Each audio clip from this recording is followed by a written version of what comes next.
तो समस्त अबिका मुंड खराब जे मार्केट जो क्लोजिंग टा ऐड करा हला को हिसाब रे क्लोज हबो केबे बढ़ी जाउची केबे कमी जाउची।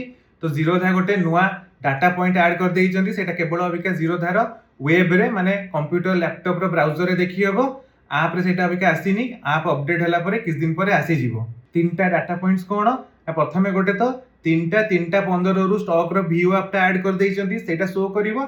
आ गोटे इंडिकेटिव क्लोजिंग प्राइस शो करिवो जो हिसाब रे ऑर्डर गुरा प्लेस होउची से हिसाब रे जेते बेले हमर कोन रहिवो क्लोजिंग ऑप्शन रो विंडो टा स्टार्ट हे जिवो सेही टाइम रे से इंडिकेटिव प्राइस टा देखेइबो। मु स्क्रीनशॉट टा नै जाईची देखि दियंतु। आ गोटे इंट्राडे रे जो ऑटो क्लोजिंग हे जाउतला स्टॉक घरिका सेटा एबे 3:10 रु ताको 3:12 कर दैछन। ता माने आपन को एमएसआई इंट्राडे पोजीशन घरिया किछि थिबो यदि आपण ताको निजे न क्लोज करिवे सेटा सिस्टम ऑटोमेटिक 3:12 रे क्लोज कर दबो। तो ए वीडियोटा सब जीरोधा यूजर को पठेई दियंतु, वीडियोटा को सेव कर दियंतु, परे काम रे आसीबो।